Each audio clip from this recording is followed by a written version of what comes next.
Hey, in this video, I am going to go over reviewing and improving interview questions. Basically, like the mindset that I go through when I'm reviewing questions. This was a video that was requested to me by our team. They really thought it was helpful when I was editing live questions. So I wanted to give a great example of how I've taken these Nervo questions and just made them a little bit more thoughtful, a little bit deeper, and just a little bit more interesting than just kind of a standard interview question. I've been doing this for 5 years now, so I've gotten really good at just digging a little bit deeper, and it's definitely a skill that you'll get over time as you develop and create interview questions. So if you're not there yet, don't worry, it will start to happen as you just gain insights and get some of your interview questions reviewed, and hopefully this video will also help you. So let's dive in. This is the old version of all of the interview questions that Taylor, Lexi, and Fifi came up with. And I'll show you step by step how I kind of came to the decisions I did. Okay, so first question, do you ever feel and I also rearranged the questions so that they're in a better flow in terms of before, during, and after, and also grouping them into questions that make a little bit more sense in terms of when you would ask them, and more background information to start, and then you get deeper as the questions go along. It just makes it easier for them, I think, to answer. They get into the flow of things. So that's just some general advice to start. So since there was 3 different people who asked questions here, didn't really do that, obviously. So I just kind of rearranged stuff a little bit. So do you ever feel discriminated being women in a predominantly men industry? So obviously some typos here. If so, what are some of the problems you've experienced? So I rephrased this question to make it um, a little bit more clear and short and to the point. So I said, how have you been discriminated against by being women in a predominantly male industry? You can see how that adjustment is just a little bit more straightforward, and it's asking it in a way of, instead of do you ever feel discriminated, asking it more in a straightforward, how have you? Because if they say, do you feel like you ever have been, it's a little bit more of an answer for them to say like, no, I haven't, because they don't want to really answer the question.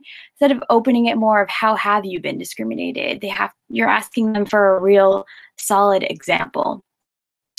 So always try and ask for solid examples whenever possible, instead of leaving it open-ended where they could maybe say no or maybe not answer the question. That's what I usually typically like to do with questions. Next question, some of our readers might not know that you two are actually twin sisters. Can you tell us a little about how you decided you both wanted to start this career together? So I'm actually a twin. So this interview I wanted to edit because I think I can make the questions a little bit more in a twin viewpoint. So you'll see how I did that later on. But so it's good to give some background information, but I always like to make it more of a question, giving the background information instead of statement and then question. So let's see how I changed this question. So I actually changed the whole twin thing. I made it the first question here. So I said, being twin sisters, you both started your career as models in Australia. What was that experience like, and what lessons did you learn from that industry you were able to implement as you transitioned to the music industry? So kind of changed this question up a little bit. And I also kind of made this question too about that. So what was the process like when you both decided you wanted to start your careers in music together? Did you ever consider going at it solo? So I wanted to start off the interview, talking about them being twins, because that's something that's unique and easy for them to answer. Ideally, we want to have like a paragraph here that gives a little bit more background about them. So this isn't as necessary, but you can see how I talked about like what they both can relate to. So they both were models and they both decided to get into the music industry. So I wanted it to be more concrete again, like what lessons did they learn? So what specific lessons can they share with our audience as they're reading it instead of it being more broad? Um, can you tell us a little bit about how you decided you wanted to start this career together? Again, this isn't a horrible question. I just made it a little bit more detailed. And again, I merged these two questions sort of or changed them up a bit. With this question, some of our readers might not know that both of you started your careers as models in Australia. Try not to do exclamation points because that I know you're excited, but always leave those out unless it really is like an exciting response by them. That is fine, but usually questions you don't want to put exclamation points.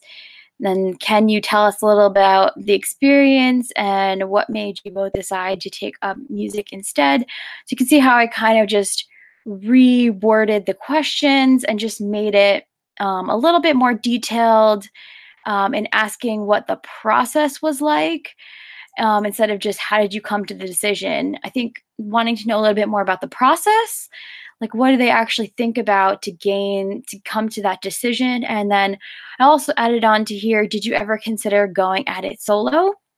Um, they seem like the type of twins who are opposite of me and my sister as twins, where they have similar mindsets and they do similar things. They're very much similar as opposed to me and my sister. We're very much opposites. So I'm just curious if they ever actually considered going at it solo because I just think it's interesting. So that's how I made those two questions a little bit more in depth. Next question was about, oh, I already went over that one, how they were being discriminated against potentially. Next one is, which three DJs do you look up to most and why? So you can see we're very specific. What three DJs do you look up to most and then why? Give an example. So instead of just listing off three DJs, like why do they pick those three DJs that they look up to? And this is a great learning lesson for someone reading the interview about what it is those DJs did that made them stand out so that they maybe can implement that in their music career as well. And so the original question was, is there any specific DJs that you look up to in the industry? Again, this is super open-ended. Is there any specific DJs versus what are the three DJs? So try and get super specific instead of just leaving it open-ended of is there. They're just going to say yes or no. We want to move away from yes or no questions where they can answer yes or no and move towards like detail type responses. Hopefully that makes sense. So try and think of if you were a DJ, how would you answer this question? If I got asked, is there any specific DJs that you look up to in the industry? I could just say like, yeah, there is, and just leave it at that if I wanted to answer the interview quickly. So try and think of it how they can give as much detail as possible and make it the most interesting interview as possible. Next question. You guys had written songs for numerous iconic artists such as Kesha, Richard Gray, Ashley Tisdale, and the Pussycat Dolls. What was it like working with some of these artists? So I thought this question was great. It shows paying attention, you're researching the artist, and asking what it was like working with them is an interesting question. So I did a deeper dive into Nervo, and really they most likely didn't really work with them. So a lot of times artists start off as songwriters. And in this case, they did. They actually started off as songwriters. So songwriters write songs for artists and then they deliver that song to the artist. So they're not actually working with them. Most of the time they write the song beforehand and then the label will shop around these tracks to the different pop artists. So it's actually a disconnected process. It's not so much really the artist working directly with the artist. A lot of people don't know this. They don't understand that that's how the process works. So Nervo was actually signed as publishers as songwriters. There's two different parts of the industry. There's the publishing side, the songwriters, the people who actually write the music, and then there's the performance side, the artists who sing the songs. And so that's what they were doing to start. That's how they actually started their career. They were actually songwriters first before they made the switch to become artists themselves and become DJs and producers. So just wanted to explain that because that might just shed some light on how the industry actually works if you're not sure. So I actually changed this question because I really don't believe that they actually worked with the artist directly. I believe they probably just wrote the songs, it got shopped around, and whatever artist liked them picked it up. And then maybe later on in the studio they worked with them, but I seriously doubt it. They probably just worked with whatever music producer was working with that record label at that time. So I changed it to, you've written songs for numerous iconic artists. What is number one best songwriting tip you can share? What is the number one best songwriting tip you can share? So I'm phrasing this more in the songwriting perspective because that's what they did. That's where they came from. That's what they started with. And I think that's a little bit more interesting. Okay, next question is about their track When Love Takes Over. Here it is. Actually, where is it? Where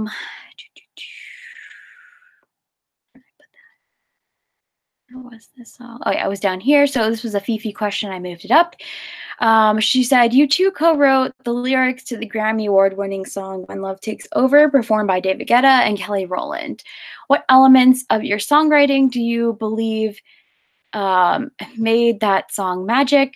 Again, a typo here. So I changed this question to, what elements of your songwriting do you believe made that song so magical and connect deep down with, so magical and connected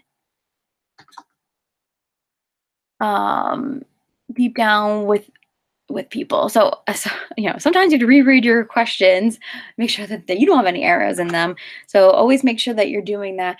But you can see how I made this a little bit more just in depth. I just expanded on it.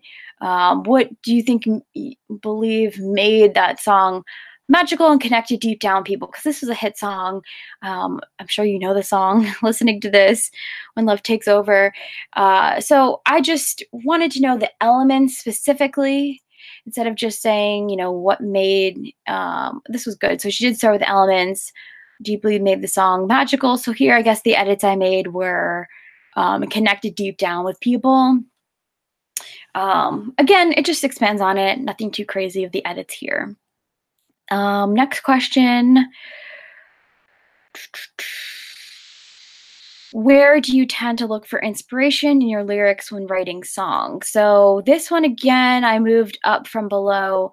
Where do you most look for inspiration in your lyrics when writing songs? I just rephrased it a little bit because where do you most look for inspiration in your lyrics? Usually people don't look for inspiration in their lyrics. They look for inspiration out somewhere else to translate into lyrics for their songs. So I rewrote it to this: where do you tend to look for inspiration in your lyrics when writing songs? I think that makes sense.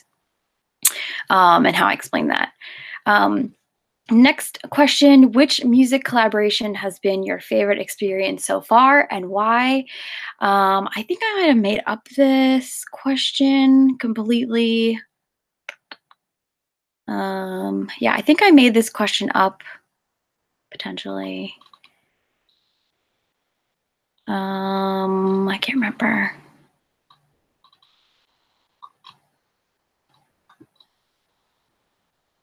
No, I must have made it from one of these questions. Maybe it was this one. You've written so much music for artists. Which one was your favorite experience? And do you keep in touch with everyone you've worked with previously? I don't think asking if they've kept in touch previously. I mean, these artists are touring around crazy. I think like asking that question a little hard for them to answer. It's too open-ended. They've worked with a lot of artists, so I don't tend to like to ask questions like that. If I was an artist, I think it'd be hard for me to answer that. They're gonna always say, "Yeah, of course we've kept in touch with everyone." I mean, they're not gonna say no, and they're not gonna like throw people under the bus, really. So that's a little bit of a hard question to ask.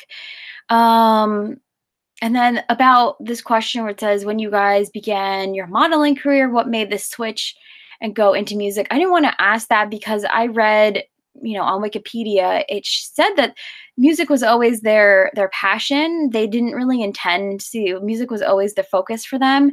They didn't really intend to ever model. It seems like someone probably just brought the opportunity to them and they went with it because they were young. But it seems like music was always really their passion. And you always want to just, read the basics on Wikipedia about them, read their bio so you get a nice sense of, the background of them before you ask questions. So that's why I really changed this question. What else was here? Was there a specific moment you knew I have to pursue music? I need to do this. I could have kept that in, sort of. I would have said maybe what was the moment like when you realized it, like explain the story behind that. Um, I think realizations are typically those aha moments. So this isn't a horrible question, but I did rephrase it because I just felt like it was, however I rephrased it, seemed a little bit better. Where did I rephrase that question?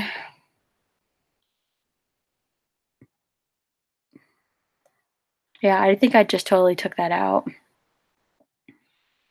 But that wouldn't have been a horrible question. I think my mindset changed as I was editing the question. Let's see, moving on. Um, what music collaborations have been your favorite experience so far? Why? Again, I think I maybe changed that question into this one. Which music collaboration has been your favorite experience so far? Why? So again, I made it around the experience, and why was that experience your favorite? So again, it gives them the ability to share a little bit more of a story. Whenever you can get someone to share a story about something that lets them kind of dig deep, people can connect with that, and stories people tend to remember. So I do like story-based answers or story-based questions that can become a story-based answer. Next one was around This Kind of Love. That was their first single. And so I just changed this. So it says originally your club single, This Kind of Love, ranked #1 of the world club charts, #2 on the Music Week's club charts, and #6 of the Music Week pop charts. What was it like knowing that you guys gained so much recognition in such little time? So um, this didn't really have enough background information. Like, I didn't know when This Kind of Love came out, so I looked it up and it was their actual first single. So I did change this question to include that. Your first club single, This Kind of Love, ranked #1 on, and then put on instead of the chart. I think you will usually say on the chart. And then I said, what instantly changed as you gained so much recognition in such little time? So I just made it a little bit more clear and direct, like what actually changed in such little time instead of what was it like knowing that you guys gained so much recognition in such little time. You can see how it's hard for them to answer that. What was it like knowing you gained so much recognition? I mean, they're just gonna be like, yeah, it was cool. Like, instead, I changed it to, what instantly changed as you gained so much recognition in such little time. So they can answer that really interestingly, like, what changed for them? Maybe, they had some insight that they didn't want to become, people who weren't grateful anymore. Or maybe what instantly changed for them was that, they had more freedom to be able to buy, whatever house they wanted. Who knows? But I just felt like it was a little bit more clear and direct of a question instead of, and like, but still being open ended, if that makes sense. Um, so I added this question: how do you choose which brands you work with and promote? I've noticed if you look on their Instagram, they seem to like kind of wear like McDonald's logo and talk about nuggets a lot. I don't know if that's just part of their brand. I didn't do too much research into them. Honestly, I just looked at these questions and tried to make them a little bit stronger, but I did notice that they tend to wear like this McDonald's jacket. You can see here McDonald's, there's Coca-Cola. I don't know if, and they talk about nuggets in some of their posts. So I don't know if they're actually working with McDonald's, but they did work with L'Oreal early in their career. So I thought they would be a good artist to ask them about working with brands because they openly have definitely worked with brands. And not a lot of the like smaller artists tend to work with brands, but it is a great way for them to bring in extra money working with brands and promoting them. So this question I came up with was just how do you choose which brands you work with and promote? I think it'd be really insightful.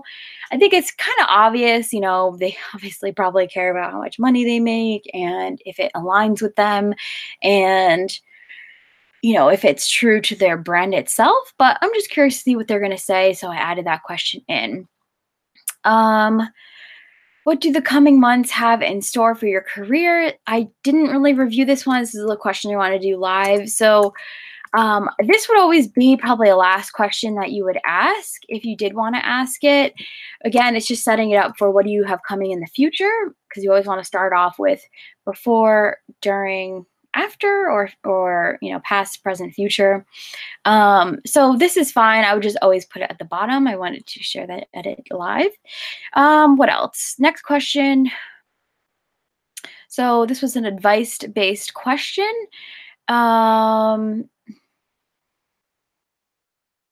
Oh, this is the question from before. You've written so much music for artists. Which one was your favorite experience, and do you keep in touch with everyone you've worked with previously? Again, I told you about that edit, how I changed that question. Okay, what else? Where did we go? Sorry, I'm all over the place. I'm trying to give my thoughts on this, but not get too sidetracked. What advice do you have for aspiring music producers who haven't yet focused on putting themselves out there on social media? So this question, I changed it from DJ to music producer. And then I also made it about a specific topic. So instead of just open-ended, what advice do you have for, you know, aspiring DJs and producers? That's a common question that we ask a lot right here. How do you feel being, where was it? Was here. Oh yeah, here. If you could give advice to an aspiring DJ, what would you say? Again, that's really, really open-ended. So I tried to make it a little bit more specific to them because they really do awesome job with their social media accounts. Like they're always posting. So I said, what advice do you have for aspiring music producers who haven't yet focused on putting themselves out there on social media? So I just made it around advice for social media because they're good at it. And I felt like focusing on who haven't put themselves out there yet is something that a lot of artists struggle with. Like they're really great about maybe making music, but when it comes to actually putting themselves out there and getting in front of the public, I think some artists kind of hold themselves back. So, you know, I wanted to reframe this question in a way where, again, it's just a little bit more specific and not so general and open-ended. Where is one place in the world do you want to perform at, but you haven't yet? I liked this question. It's not my favorite question to always ask, but I think when you become such a high level of an artist and you performed everywhere, it's cool to see like what are their goals in terms of like where they want to perform at that they haven't yet. They could kind of answer this like maybe based on a cool location that they haven't performed at. Maybe they really want to, you know, perform on a bridge over some cool lake, waterfall or something. Maybe they haven't performed like in Antarctica, and that's like a cool thing that maybe they want to try and do. Or maybe they haven't performed like on a rooftop because they might think that'd be cool. I don't know. I think you could get some interesting answers because mostly every DJ's, done the big festivals like Tomorrowland, and they've done, EDC, but there might be something interesting or unique that they wanted where they want to perform at that they haven't that, could be interesting as a new goal that they've kind of set for themselves now that they've like hit the big stages already. You could kind of maybe even add that in here, like now that you've performed in Tomorrowland and you've done EDC, what is one place you want to perform at, but you still haven't? So that question's fine. And that was originally here as well. One place you'd like to perform at that you haven't. I kept that the same. Let's see. Next question. Okay, so this question was really interesting. It was basically talking about the dynamics between the two of them. So they said the original question by Lexi was, what's it like working together? What are some tips you can give siblings working with each other in the industry? So I just kind of changed this again. I said, what is the dynamic like working together? So I just made it more specific again. Instead of what's it like working together, what is the dynamic like working together? And what advice can you give siblings who are also considering working together? Again, I just kind of rephrased this question. I didn't really make any updates. It's still the same question. I just made it a little bit more clear, I think, because I think you want to give advice to siblings who are considering working together versus maybe who actually are working together. I think that's kind of what makes them unique, is that they can give advice to people who are siblings who maybe haven't decided yet if they want to work together, instead of just who are currently working together. I think it just opens it up for a little bit more early on advice in someone's career, as opposed to they already are working together. Because the advice that they give, I think, is going to relate to both of those scenarios. So that's why I just decided to change that question. But it probably would have been fine on its own without any updates. Okay, so this was a question that I really enhanced. I think maybe this was the question that I updated. So basically, oh wait, here it is, sisters and partners. How important is it to maintain a strong relationship as sisters and partners? I felt like that was a little difficult to answer. Like, how important is it to maintain a strong relationship? Obviously, it's super important. Like, they can't work together anymore if they didn't maintain a strong relationship. So I did change that question. And I said, being around each other all the time while DJing, producing, and traveling might seem like a lot to some others. Oh, wait, this was a different question.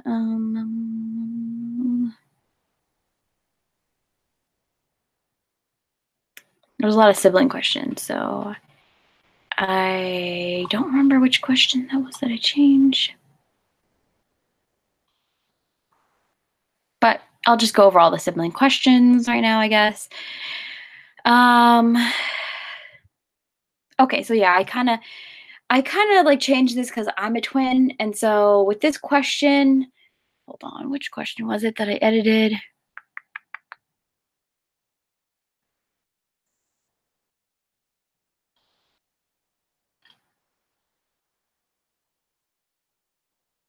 I think it was this question.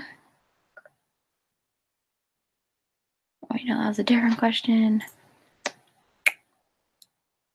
Anyway, whatever. I'll just go over this question. Being around each other all the time while DJing, producing, and traveling might seem like a lot to some. Others who are twins might say you wouldn't have it any other way because you are always around your best friend. So that's just something that I realized, that those are the two different mindsets, really. It's just like either, they want to be around each other, or they're just like, because they're so similar and they're best friends, or they're total opposites like me and my sister, and we just honestly don't have much in common, so we don't necessarily want to be around each other all the time. So I just changed it to be more so about from a twins perspective. And then the question I asked from that was, what do you each like to do when you are away from each other during your alone time? So because I think any type of twins, whether they be, really close twins or really opposite twins, just interesting to see the dynamic of what they like to do in their alone time and what it is that makes them different. Because um, I think a lot of times people are like, oh, they're like the same person. But usually they do have some things that are different. So that's why I asked this question, what do they like to do during their alone time? I thought it was a unique question that really I could only ask, people who are twins. So I wanted to ask that question. Next one, how do you feel your goals have changed as you've paved the way and become an inspiration to other female DJs in the industry? So I just reworded this question. Um,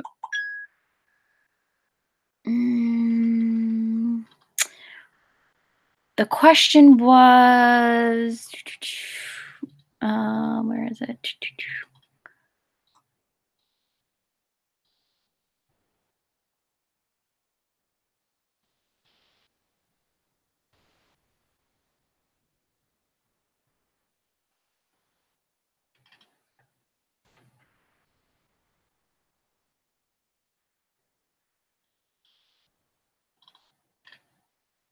Can't find it. Oh, here it is. How do you feel being an inspiration to other female DJs in the industry? So, asking questions about how do you feel, feeling type questions can be a little difficult, especially for male music producers. They don't really talk about feelings a lot, they're more thinkers. So, just be aware of that. But how do you feel being an inspiration to other female DJs in the industry? I thought that was good, but I just dove a little bit deeper and made it, how do you feel your goals have changed as you've paved the way and become an inspiration to other female DJs in the industry? I just feel like it's gonna be easier for them to answer if it's more around an actual concrete thing, like how have their goals changed. It's still complimenting them, saying they've paved the way and become an inspiration for other DJs. But I just think it's going to be more of an interesting response of how their goals have changed because they've already now paved the way. So I think that is just a little bit more of a deeper, in depth question and hopefully understand why I changed it that way. Probably could have left it the same. I just felt like it was a little bit deeper, and I think they're going to appreciate that question a little bit more. Let's see. Okay, so this question, again, standard. What was one of the most emotional songs you've created? I just made it a little bit more interesting by saying, what track has been the most emotional song you've ever created? Again, just making it more specific, which track, and then which emotion does it bring up for you most? So they're talking about what track was emotional, was the most emotional song, and which emotion does it bring up for you most. I think that can be a really interesting story in there about maybe them sharing, how maybe the track is about love and how they were going through something at that point in their life, and so that's why it was really emotional for them. So I just feel like it opens up more of a story based response again here, so that's why I just made it a little bit more detailed. um this question I thought was interesting. As twin sisters, you probably complete each other's thoughts or sentences all the time. I edited that because they don't all the time do that. That's like definitely a misconception. I think it's, sometimes, not all the time. So I edited that. And do you ever find yourselves creating very similar beats without being in the same room with each other? I love that. I think it's really unique, again, to just them being twins. If so, tell us a time when you both were eerily shocked at the music you created. So I didn't really do many edits to that. I just said at times, um, and I just left everything else the same. I thought that was a great question, spot on. I just added, please share a story when you both were eerily shocked at the music you've created. So again, I say like, if so, please share a story. Because they could. Um, with this opening sentence, you've probably completed each other's thoughts and or sentences. At times they could just answer about like, yeah, how they have created, finished each other's sentences. But the question is more about, how they've created similar beats. Maybe that hasn't happened for them, but they can still kind of answer this question about how they finished each other's thoughts or sentences. So that's why I just made it kind of like a three-parter. Because it's possible that this hasn't happened to them. So I still want them to be able to answer it in some way, shape, or form, potentially. If not, it might be a dud question, but I thought it was unique enough and asked in a certain way where it will still be something they could potentially answer, if that makes sense. So I always try and make sure they can answer the question and it's not yes or no. Okay, this question I thought was cool. Growing up, were there any sibling rivalries with the music you two created? I did rephrase this. I just said, has there ever been sibling rivalries with the music you created? Because maybe there hasn't. And then if not, what do you tend to compete with each other over? So again, I just opened this up because it's possible they haven't had any rivalries with their music that they've created. So that's why I added in the if not, what do you tend to compete with each other over? So that this way it's not a dud question and they can actually answer it and talk about like how they compete with each other. I think that will be really interesting perspective to gain of like what they compete with each other with. Like me and my sister growing up, we used to compete around like sports and who could finish thing first. And I think it'd be cool to see what they say. The next question I did not change really. It was, can you tell us a funny or interesting story of when the two of you were growing up in Australia? I just changed it to, instead of can you tell us, I just said, please share a funny or interesting story of when the two of you were growing up in Australia. So instead of saying, can you please, or can you, I just said, yeah, I just made up a question, like, please share a funny or interesting story of when the two of you were growing up. Again, this is great because it's a story-based question, and those are great. So love those. Okay, this next question is about their album. So I did expand on this. The question was, your last full-length album was Collateral, released in 2015. Do you two have plans for a new EP in the near future?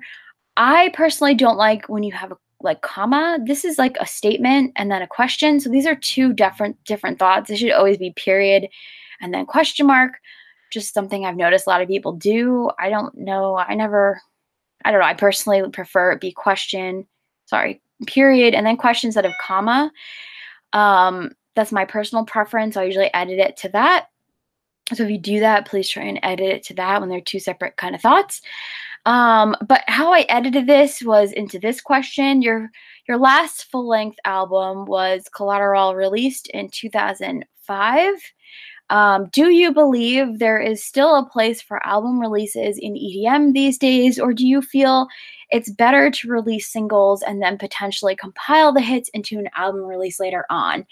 So I think the industry is going more and more towards releasing a lot of singles and not necessarily releasing albums like it was more popular to do back in 2015. So I just think it'd be interesting to get their perspective on if that's something that they think they'll be doing, or if not, I added this question in here. What are your opinions around this topic? Because they might not think that's something they want to do, or it's not in the cards for them. They might still want to release albums. I think a lot of artists do want to release full-length albums. But yeah, so you can see how I changed that question just to be a little bit more open-ended so they can still answer it. But if it's not the case, then they can still talk about their opinions around the topic. Let's see. Next question. What vital steps led to you getting your radio show Nervo Nation on BPM SiriusXM? This one I just cleaned up a little bit because before it was, I think, a little just too wordy and long. Nervo Nation is a radio show on BPM SiriusXM channel 51. Again, that's just like background information. You can just change it into a question. Tell me how you were able to get your own slot on satellite radio.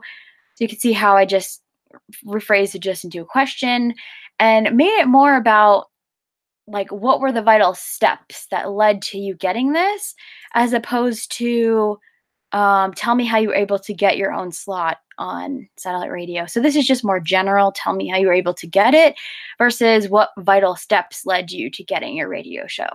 So again, I think it's just a little bit more clear, and they can say like, step one, we did this. Step two, we did this. Step three, if they want to, or they can just share the story of the steps that led them, that they felt led them for that opportunity, because it really is, it's probably, you know, their label or their management or someone helping them, you know, land that.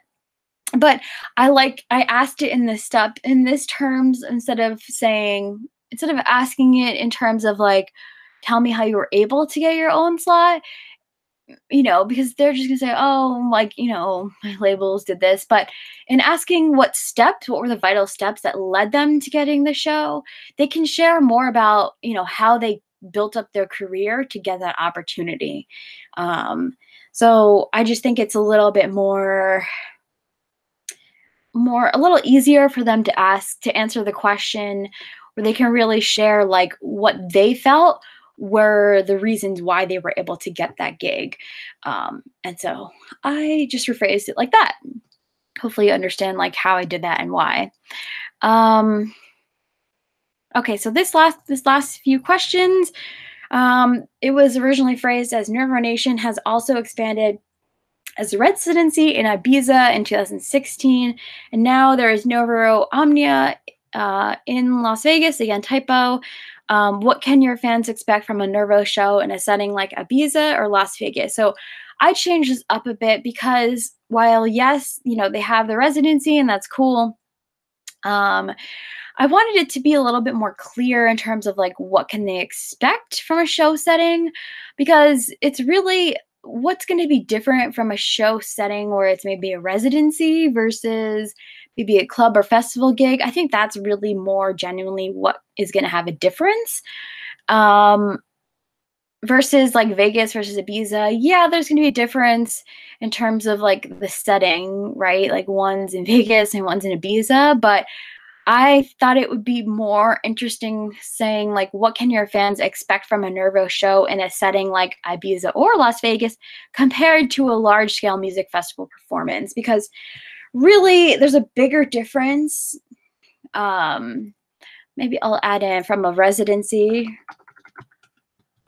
Nervo show in a setting. I think that there we go. That's a little bit more detailed. So, what can your fans expect from a residency Nervo show in a setting like Ibiza or Las Vegas compared to a large scale music festival performance? Because a club show is usually for an artist, it's different because it's more their own set. They can perform longer versus a large scale music festival performance at, maybe you can even add on to it,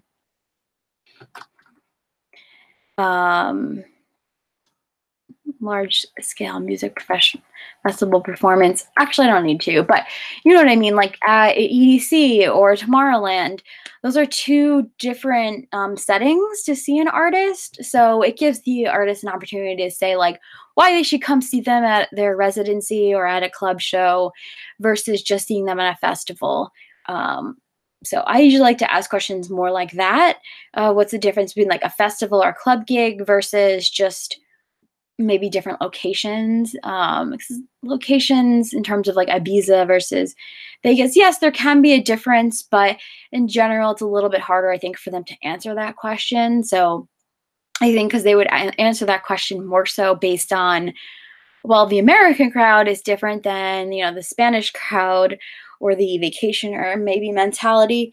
You can ask those, but like I said, I just think this is a little bit of a deeper question. And as you start asking a lot of interview questions, you'll see what I mean, that that they'll probably appreciate this type of question more so than the basic, like, what do you think about, what's the difference between Vegas and New York? Or, you know what I mean? So hopefully you understand how that's a deeper question. Okay, then last one. What do the coming months have in store for you for your career? Again, like this could be a live editing question that I do here. What do the coming months have in store for your for your music career? Do you have any new, instead of do you have, say what new tracks or tours do you have planned for, and so this is going to be published in December. So again, you want to think about, okay, this is going to be published in December. So the future questions is for the next year. Okay, so for 2019, because it's currently 2018. So try to always think about that. So actually, I'm just gonna, scratch that, because we're sending these questions in September. It's not gonna be published until December. So I like to just try and stick to as much possible what new tracks or tours you have planned for early 2019. A lot of times they do produce their music, months in advance, because the release schedule that they have, I believe it's a 6-month release schedule, or a 6-month, 6 weeks out, where they'll plan 6 weeks out what the next release is going to be, where they submit it and then they do a big push and promotion around that. So I think it's usually 6 weeks out. So this isn't too early for them to maybe potentially talk about new tracks or new tours. Again, same thing with touring. They're usually booking their stuff out way in advance, usually like a year in advance. So asking for what they have planned for around tracks or tours can be like usually they can answer that. Sometimes they're a little shy about talking about new tracks or tours. So if they don't answer it, it's fine. They might just default into answering like what they recently just had come out. And if that's the case, that's fine. You can just reword this question to be about their, what is your current track that you have out, and just talk about that. But the more we can try and get them to talk about the future, the better. And if they do just not answer about the future and talk more about the current, again, remember to move the question up. So that way it appears higher up and it makes more sense in terms of past, present, future, in terms of the order of the questions. So hopefully this was extremely helpful for you. Those are all the questions that I took the time to restructure, and I wanted to save some time and to just talk it through instead of actually me mentally thinking about it. I think it's easier for me to just talk it through afterwards, after I've changed them and how I came to those decisions. So if you have any questions at all, please let me know. Hopefully this was helpful, and I will see you on the next video. Thanks so much for watching. Bye.